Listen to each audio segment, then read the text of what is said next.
ఈ ప్రపంచంలో మనకు ఎన్నో అద్భుతమైనటువంటి ప్రదేశములు, ఎన్నో అద్భుతమైనటువంటి కట్టడాలు మనం చూస్తున్నాం.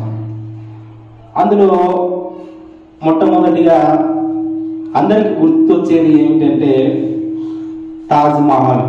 ఈ తాజ్ మహల్ అనేది చదువుకుంటున్నటువంటి పిల్లలకు కావచ్చు, వృద్ధులకు కావచ్చు, చాలా వరకు తెలుసు. ఎందుకంటే ఈ ప్రపంచంలో ఒక గొప్ప కట్టడంగా చరిత్రలో నిలిచిపోయినటువంటి అద్భుతము మనం చూస్తున్నాం. అయితే ప్రభునందు ప్రేమైన వాళ్ళగా అనేకమైన అద్భుతాలు ఉన్నాయి ప్రపంచంలో. అయితే నేను ఈరోజు అనేకమైన అద్భుతములు ఉన్నప్పటికీ మనకు ఆ అద్భుతములలో ఒకటైనటువంటి ఈ తాజ్ మహల్ గురించి మనం ఆలోచించినట్లయితే ప్రభునందు ప్రియమైన వాళ్ళరా, ఈ తాజ్ మహల్ షాజహాన్ అనే ఒక చక్రవర్తి తాను ప్రేమించినటువంటి ప్రియురాలి కోసము ఆయన జ్ఞాపకంగా గుర్తుండడానికి కోసం అని చెప్పేసి ఈయన తన ప్రేయస్ కోసము ప్రియురాల కోసం ఏం చేశాడంటే ఈ తాజ్ మహల్ కట్టించడానికి ఆయనకు ఆలోచన వచ్చింది.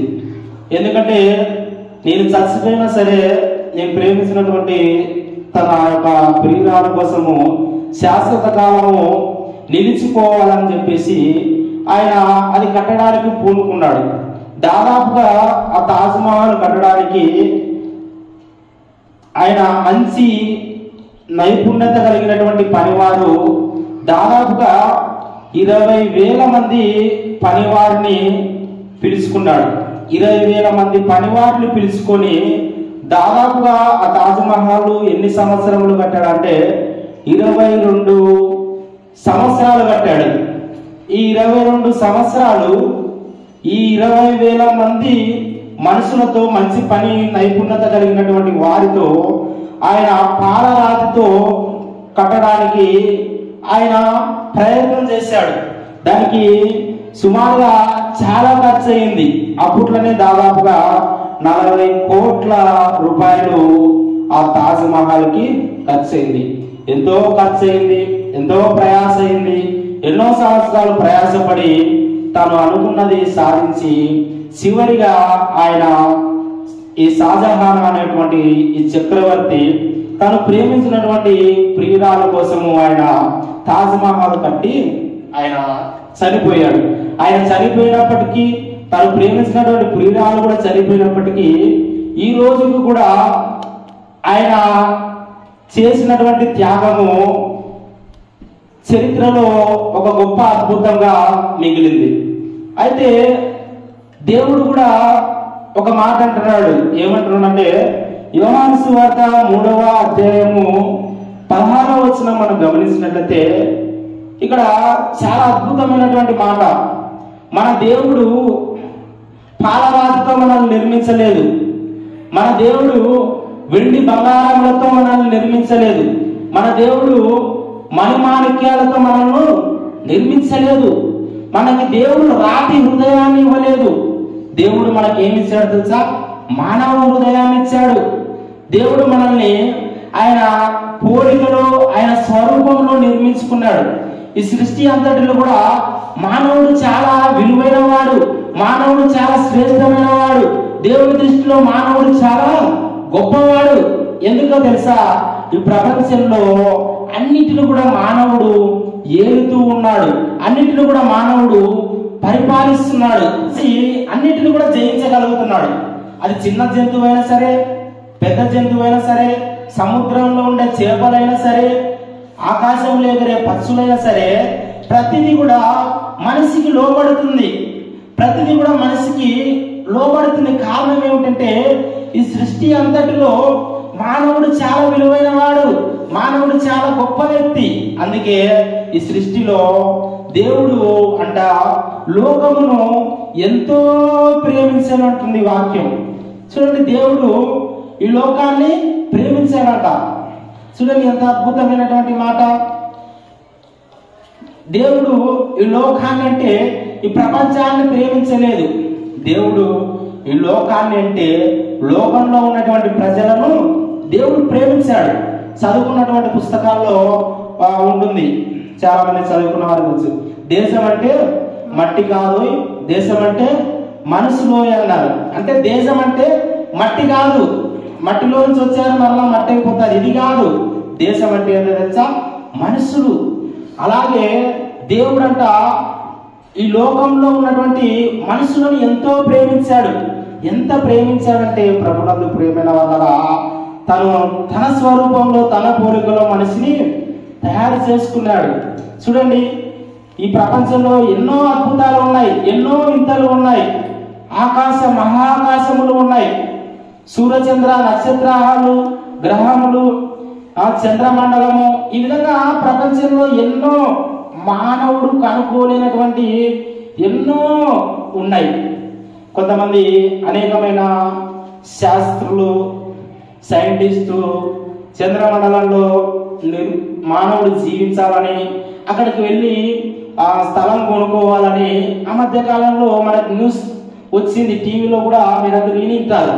కానీ మనిషి, దేవుడు ఈ భూగోళముని, ఈ భూమి మీద మనిషిని ఏర్పరచుకున్నాడు. కానీ మనిషి ఏమో చంద్రమండలంలో జీవించడానికి ప్రయత్నం చేస్తున్నాడు. అంటే అక్కడికి వెళితే మనిషి బ్రతకలేడు. అక్కడ ఊపిరి అనేది, శ్వాస అనేది ఆడదు. ఇక్కడ మనకి చక్కగా శ్వాస ఊపిరి పీల్చుకుంటున్నాం. కానీ మనం చంద్రమండలం లేకపోతే అక్కడ మనము శ్వాస అనేది ఆడదు. అందుకే అక్కడ వెళ్ళినటువంటి వారు ఎంతో మంది కూడా చనిపోయారు. ఎందుకంటే దేవుడు ఈ భూగోళాన్ని, ఈ భూమిని సృష్టించి సూర్యుడు తన చుట్టూ తాను తిరుగుతూ వచ్చినప్పుడంట ఇక్కడ వర్షాకాలము, ఎండాకాలము, చలికాలము, ఋతువులు, ఈ విధంగా అనేకమైనటివి మనం చూస్తూ ఉన్నాం. అంటే దేవుడు మనిషికి ఏం కావాలి? ఎండ ఉండాలి, చలి ఉండాలి, నీరు ఉండాలి, అన్నీ కూడా అవసరం మనిషికి. మనిషి తినడానికి ఆహారం కావాలి, మనిషి త్రాగడానికి నీరు కావాలి. కాబట్టి ఉత్త నీరు ఉంటే తరం కాదు, నీటితో పాటు ఎండ కూడా ఉండాలి. అందుకే దేవుడు ఈ లోకాన్ని ఎంతో ప్రేమించాడు. ఎంతో ప్రేమించి మనిషి ఈ భూమి మీద జీవించడానికి మనిషికి కావలసినటువంటి ప్రతిదీ కూడా దేవుడు మానవుల కోసం తయారు చేశాడు. దేవునికి స్తోత్రం కలుగును గాక. ప్రతిదీ అండి, మనం తినే ఆహారం కావచ్చు, మనం వేసుకునే వస్త్రాలు కావచ్చు, ప్రతిదీ కూడా దేవుడు ఎవరి కోసం తయారు చేశాడు తెలుసా? మన కోసమే. చిన్నప్పుడు అందరూ కూడా మాట్లాడుతూ ఉంటారు, కోడి మన కోసమే, కోడి పిల్ల గుడ్డు కూడా మన కోసమే. అంటే దేవుడు ప్రతిదీ కూడా దేవుడు ఎవరి కోసం సృష్టించాడంటే మనిషి కోసమే. ఎందుకు అంటే మనిషిని దేవుడు ఎంతగానో ప్రేమించాడు. కానీ మనిషి దేవుని ప్రేమను తెలుసుకోలేకపోతున్నాడు, దేవుని ప్రేమను గ్రహించలేకపోతున్నాడు. ఈ ప్రపంచంలో అన్నిటికైనా గొప్ప అద్భుతమైనది ఏదైనా ఉందంటే అది కొంతమంది తాజ్మహల్ అని చెప్పొచ్చు. కానీ అదంతా కూడా పాలరాతితో, డబ్బుతో, పనివారితో అది నిర్మించారు. కానీ మన దేవుడు జీవము కలిగిన దేవుడు. మన దేవుడు మనల్ని సజీవ సమాధిగా చేయాలనుకోవడం లేదు. ఆయన జీవం కలిగిన దేవుడు కాబట్టి మనం కూడా జీవం కలిగిన వారిగా ఉండాలని ఆయన మనల్ని ప్రేమించి మన కోసం, మనం చేసిన పాపముల కొరకు ఆయన ప్రాణం పెట్టాడు. మన కొరకు ఆయన రక్తం కార్చాడు. మన కొరకు ఆయన కొరడా దెబ్బలు భరించాడు. మనం తలతో చేసినటువంటి పాపముల కొరకు ఆయన తలకు ముళ్ళ కిరీటము పెట్టాడు. ఆయన ఒక్క చుక్క రక్తపు బొట్టు కూడా మిగిల్చుకోకుండా ఆయన శరీరం అంతా కూడా, రక్తం అంతా కూడా మన కొరకు ధారపోసాడు. ఒకటి తక్కువ 40 కొరడా దెబ్బలు భరించాడు. ఉమ్మివేయబడ్డాడు, పిడిగుద్దులు గుద్దారు. ఆయన ఇవన్నీ కూడా ఎందుకోసం అంటే మన కోసమే. ఆయన మనల్ని ప్రేమిస్తున్నాడు అనడానికి నిదర్శనం ఏంటి? ఇప్పుడు చాలా మంది నేను నా భార్యను ప్రేమిస్తున్నాను అంటారు, కొంతమంది నేను నా భర్తను ప్రేమిస్తున్నాను అంటారు. ఇప్పుడు భార్య ఎంతసేపు నేను నా భర్తను ప్రేమిస్తున్నాను, నేను నా భర్తను ప్రేమిస్తున్నాను, నా భర్తను ప్రేమిస్తున్నాను అని పొద్దున్న లేచిన నుంచి సాయంత్రం వరకు నేను ప్రేమిస్తున్నాను ప్రేమిస్తున్నాను అని చెప్పుకుంటుంటే అది నిజంగా ప్రేమిస్తున్నట్లా కాదు. ప్రేమ అంటే ఒక నోటుతో చెప్పేది కాదు. ప్రేమ అంటే అది క్రియారూపంగా చూపించేది. భర్త ఎక్కడికన్నా బయటకు వెళ్ళినప్పుడు ఆయన ఎంతో కష్టపడుతూ ఉంటాడు. భార్యను పోషించాలి, పిల్లలు పోషించాలి, తల్లిని పోషించాలి. కాబట్టి తనకు ఎంత కష్టం ఉన్నా కానీ ఎంతో ప్రయాసపడుతుంటాడు. కనీసం ఇంటికి వస్తే కనీసం భార్యలు ఏం చేస్తారంటే త్రాగడానికి మంచినీళ్ళు కూడా ఇయ్యరు. అనవసరమైనటువంటి లేనిపోని మాటలు, ఎక్కడికి వెళ్ళినావు, ఏం చేసినావు, ఇవన్నీ అనవసరమైనటువంటి మాటలు మాట్లాడి మనిషిని ఏం చేస్తారు తెలుసా, ఇంకా విసిగించేవారు ఉంటారు. అందులోనే ఉండాలి లేదు, నువ్వు కొంతమంది ఉంటారని చెప్తున్నా.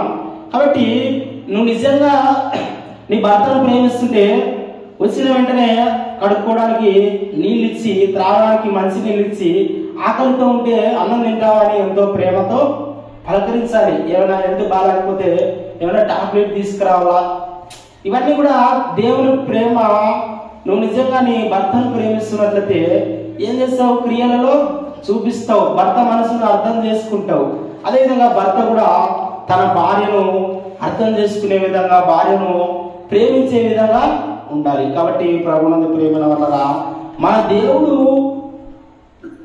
ప్రేమిస్తున్నాడు అనడానికి ఆధారం ఏమిటంటే తెలుసా, దేవుడు మనల్ని ప్రేమిస్తున్నాడు అనడానికి ఆధారం ఏమిటంటే ఈ సృష్టి అంతటిని కూడా, సూర్యుడిని, చంద్రుడిని, ఆకాశాన్ని, భూమిని, సముద్రమును, ఈ సృష్టిలో మన కంటికి కనిపించే ప్రతిదీ కూడా దేవుడు మన కోసమే తయారు చేశాడు. మన కంటికి కనిపించినటువంటి ఇంకా ఎన్నో ఉన్నాయి. గాలి మన కంటికి కనిపిస్తుందా? కనిపించదు. కాబట్టి ఈ విధంగా చెప్పుకుంటూ పోతే మనకు కంటికి కనిపించేటివి, కంటికి కనపడనివి కూడా ఎన్నో ఉన్నాయి. ఇవన్నీ కూడా ఎవరి కోసం తయారు చేశాడంటే నీ కోసం, నా కోసం తయారు చేశాడు.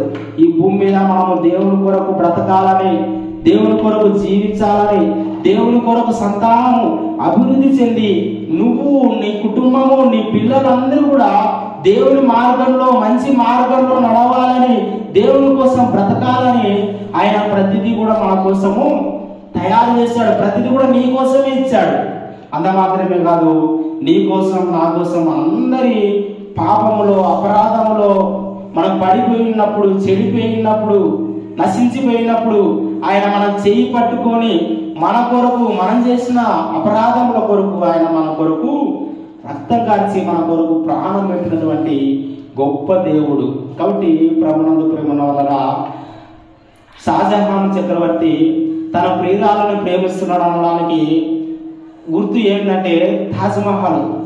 అలాగే మన దేవుడు మనల్ని ప్రేమిస్తున్నాడు అని చెప్పడానికి రుజువు ఏంటి చెప్పండి, చెప్పాలి. దేవుడు నిన్ను ప్రేమిస్తున్నాడు అనడానికి ఏంటి రుజువు? ఎవరైనా నీ దేవుడు ఎంతసేపు ప్రార్థన చేసుకుంటావు, దేవుడా దేవుడా అని భక్తి అంటుంటావు, నీ దేవుడు నీకు ఏమి ఇచ్చినాడంటే ఏం చెప్తావు చెప్పు,